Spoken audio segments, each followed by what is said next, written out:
Welcome back to Engineering and Tech Channel. In the last video, we learned how to create clean, fully defined sketches.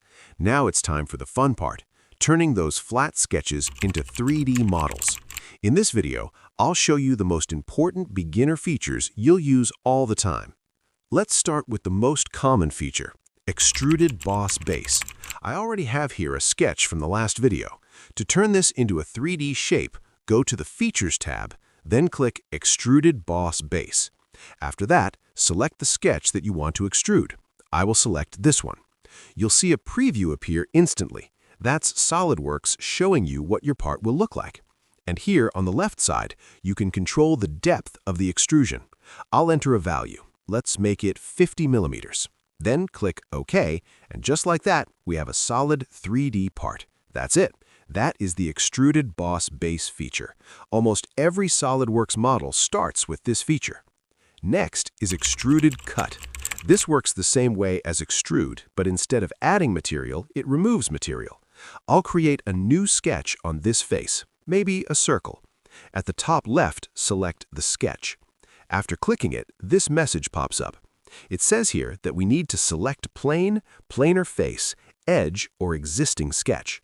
For this one, I'll select the top of the Extruded Boss feature. After clicking it, the sketch automatically turned to Normal To. If not, you can click this Normal To icon or press Ctrl+8 on the keyboard. Now I'll select the Circle tool, then draw it here. Select the Smart Dimension tool, click the circle, and I'll make this 30 millimeters in diameter. Now we have a sketch for Extruded Cut. I'll click Exit Sketch. Then click the features, choose the Extruded Cut. Select the circle that we sketched. I will select this isometric view so I can see the preview of the features clearly.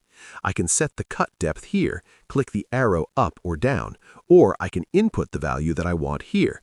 Or choose Through All if I wanted to go all the way through. But for this one, I want to make the depth to 30 millimeters. I'll choose Blind and input 30 millimeters. Click the check mark, and now we have a hole. That's it. That is the Extruded Cut feature. Right now, this part has very sharp edges.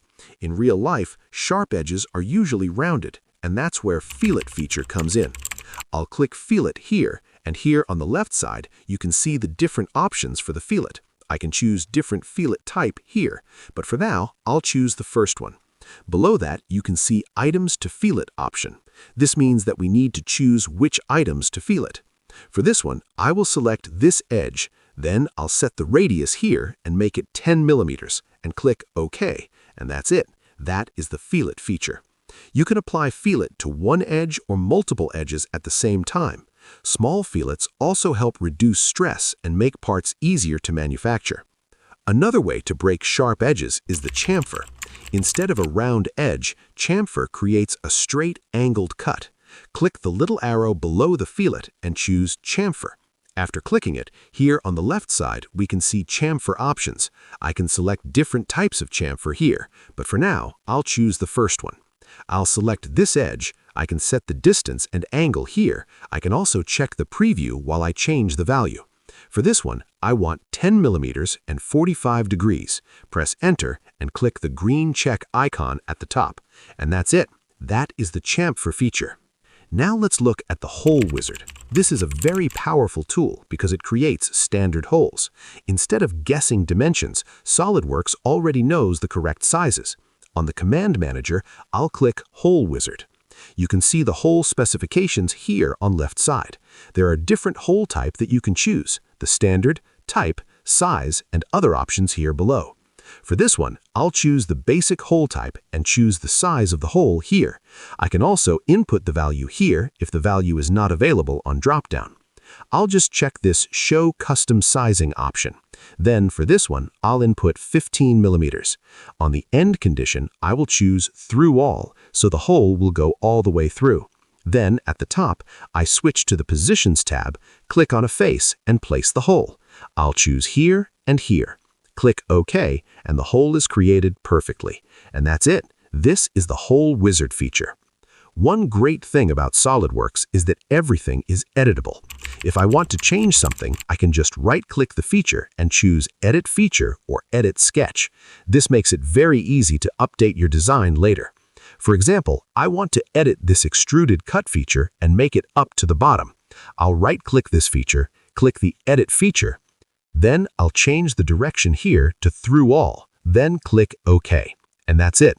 The feature is already edited. Here are a few beginner tips before we finish.